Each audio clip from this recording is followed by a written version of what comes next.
各位，美国的强硬派的反华议员格雷厄姆暴毙了。可是呢，台湾的赖清德之流那可就如丧考妣了，因为他是美国国会的头号的台独操盘手，多次窜台，牵头炮制所谓的台湾政策法案。正当美国伊朗博弈持续焦灼，格雷厄姆还在极力游说美国对伊朗发动大规模军事打击之际这位川普最铁杆的共和党鹰派参议员突发心脏病暴毙了，终年71岁。这位一生痴迷战争对抗、热衷于四处拱火的政客，不仅是中东战火的积极的推手，更是美国国会以台制华勾结台独势力的核心的操盘手他的突然暴毙等于直接斩断了民进党当局长期倚仗的一条重要的美国高层人脉，令那个外部的挺台独的链条出现了明显的缺口。格雷厄姆生前在涉台领域动作密集，危害深重，其不断的窜台，牵头炮制多项的涉台恶法，掏空一中原则的系列勾当，企图借台海牵制中国复兴。如今其人骤然落幕，也恰恰印证了拱火者自身难避世事无常的这种结局吧。格雷厄姆长期位列美国参议院核心圈层，兼具外交、预算两大关键委员会的话语权，是两党少有的跨党派的挺台独的牵头人。他最具破坏力的行动便是2022年率美国参众议员代表团乘坐美军的军机公然窜访台湾，高调会晤蔡英文、吴钊燮邱国正等民进党的高层。会面现场，他公然颠倒法理，宣称美国一旦放弃台湾，便是放弃全球的自由秩序，同时当众放出狠话，叫嚣必须让中国大陆为两岸事务付出沉重的全球代价，当面怂恿民进党加大以武拒统的力度，指导民进党当局如何深化对美的依附，扩大两岸的对抗烈度。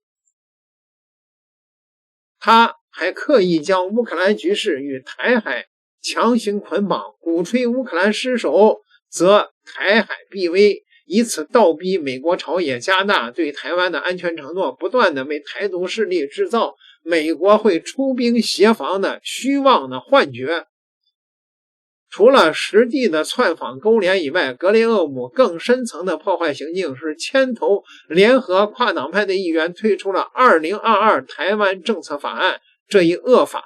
法案提出4年内向台湾提供45亿美元的专项军援，谋求将台湾升格为美国的非北约主要盟友，主张全面放开所谓的美台官方往来与军事交流的限制，试图从立法层面彻底掏空美国的一个中国政策。同时他持续的在国会提案加码对台的军售，频繁的在福克斯等右翼媒体渲染所谓的大陆的军事威胁，扬言一旦大陆启动统一行动，美国国会联合盟友出台地狱级的全方位的制裁，用极限施压恐吓中国大陆。除此之外，他还极力的推动台积电赴美设厂，一边掏空台湾的核心产业，一边把半导体供应链绑定美国阵营，既收割台湾的经济利益，又借助芯片壁垒围堵中国大陆的高科技发展，一箭双雕，服务美国的霸权战略。格雷厄姆在美台勾结链里边扮演着上层的牵线人、法案的操盘手、挺台舆论的造势者三重关键的角色。对内，他在国会整合两党的反华力量，持续抬升涉台议题的优先级，不断的压缩白宫的维持战略模糊的空间。对外，他充当民进党当局直通美国参议院高层的稳定的渠道，让赖清德等台独分子获得持续的高层互动的渠道，为岛内的分裂势力不断的释放错误的讯号。其深层的战略目的十分的清晰，利用台岛作为第一岛链的核心节点，长期牵制中国的海空力量前出太平洋，妄图延缓两岸的统一进程，打断中华民族伟大的复兴节奏。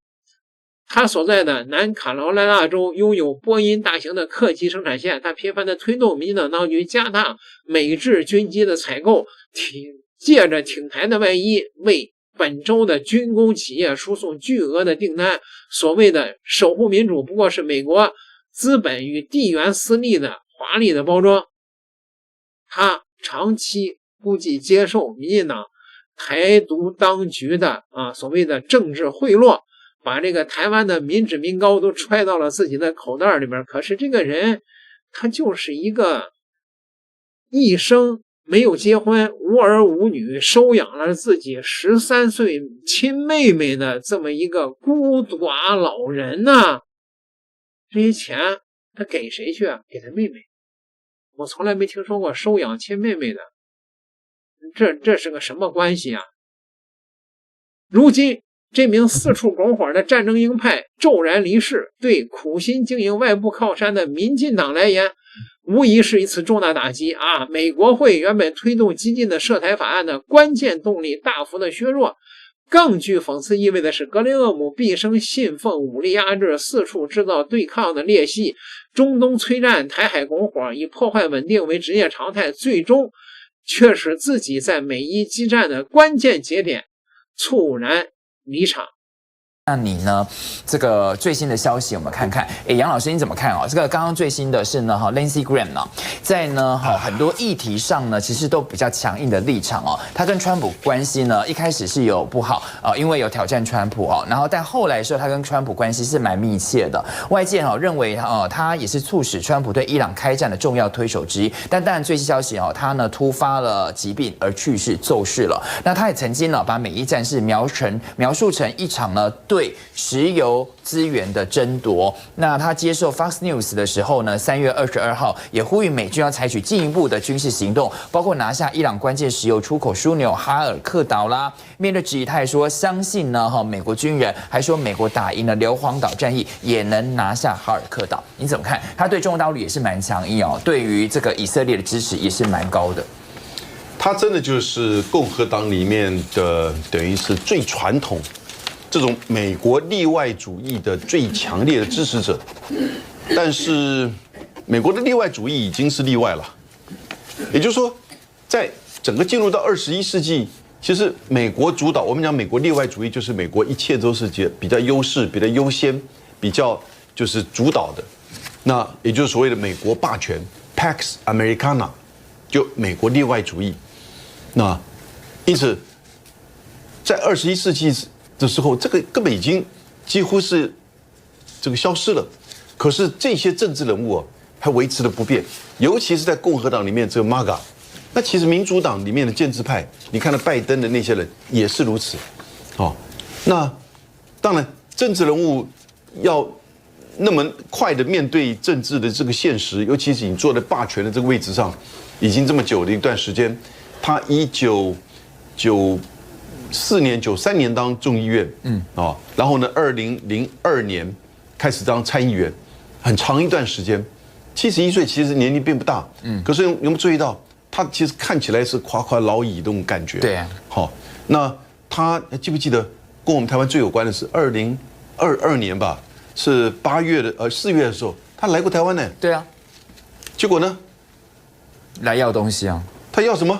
他自己回去还发新闻稿。对啊，要你买这个波音的飞机，然后呢，结果到了就是隔一年，我们华航还真的通过。对啊，他就对台湾这样子施压呀。他发觉怎么可以没有不见了？他回去自己发新闻稿。他的功劳不能没。然后呢，华航就开了一次董事会，就真的买。这种美国的大佬就真的是这样搞，就真的是这样玩。他没有什么规则不规则，他说的话就是规则。然后呢，他认为美军无往不利，尤其是针对伊朗。从1979年被美国等于是从1979年挑战美国霸权跟尊严的一个中东国家，那跟另外一个古巴一样，古巴被美国压得死，但还在那边坚强的抗拒的。但是你伊朗也是一样，结果可以在这一次的战争当中让美国颜面尽失、战场失利，他觉得完全不可思议。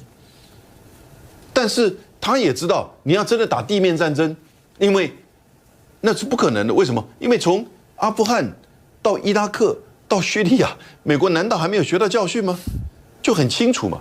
那他当然跟犹太金主也关系密切，好，所以整个这个背后所代表着，各位要知道，政治所背后所代表的就叫做权威性的价值分配。那我当政治人物，我就掌控那个权威性，我分配什么价值？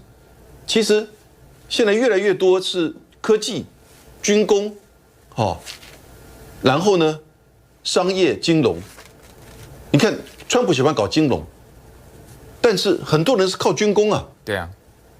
然后科技也是如此啊，科技比较不太跟政治搞在一起，但这个川普2之后这个已经不一样了，科技也必须要看着政治生存，所以这些搞科技的人、搞金融的人，甚至搞军工的人，都要养自己的政治上的代言人。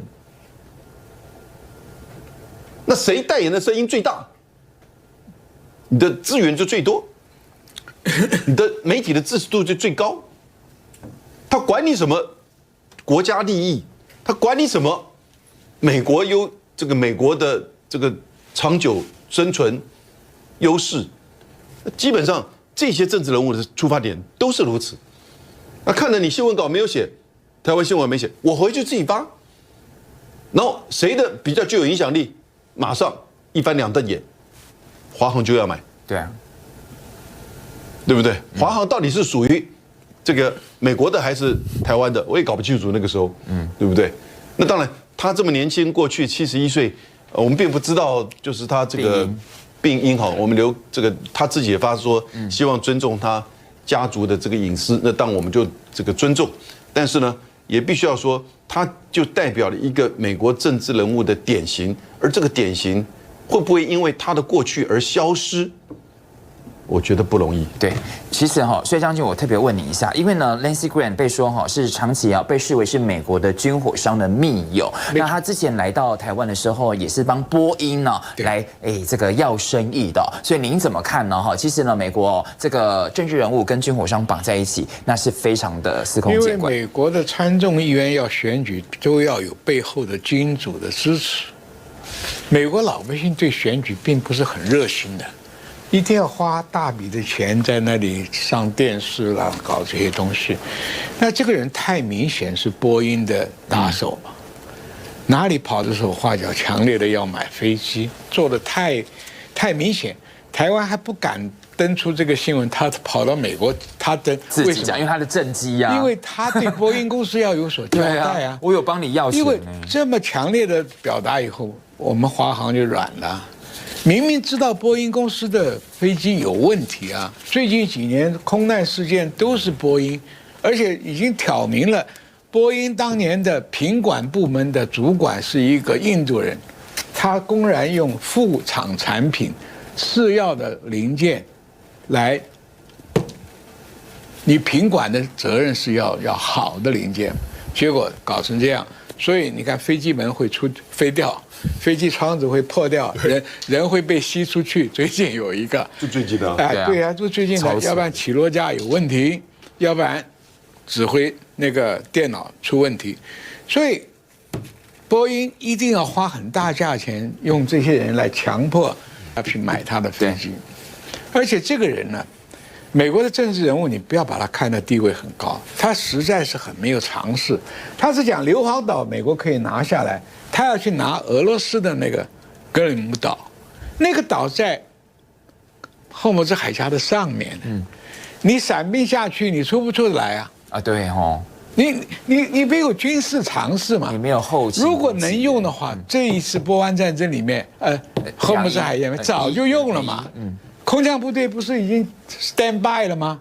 不敢呢。我是伞兵出身的。你跳下去是孤立无援的，没有会师的部队，那你怎么打？你就被全歼了。所以这种参众议院，你说你没有军事常识，你怎么可以提出这么强烈的主张？美国国防部会不会甩你啊？你只是制造一个声势，表示你是一个硬派的，是能够支持川普的 Great Again。我们拿硫磺岛的战机来比喻这个，那为什么到现在川普搞得灰头土脸了？到现在伊朗问题就一筹莫展。当然，必须认清的是，美国的单一政客的趋势不会彻底的瓦解美国以台制华的整体的战略。美国国会呢，依旧存在着大量同类的反华势力，但对于台独的势力而言，又一枚重量级的外部靠山轰然倒塌，两岸统一的大势浩浩汤汤，任何外部的棋子、外部的干涉力量始终无法逆转历史的大势。赖清德当局越是寄望美国政客庇护，越会看清外部的靠山是虚无缥缈啊！美国现在的这些政客面对中国强大的国运，他们自己的这种气运走到了尽头，这是必然的。点个订阅，下期再聊。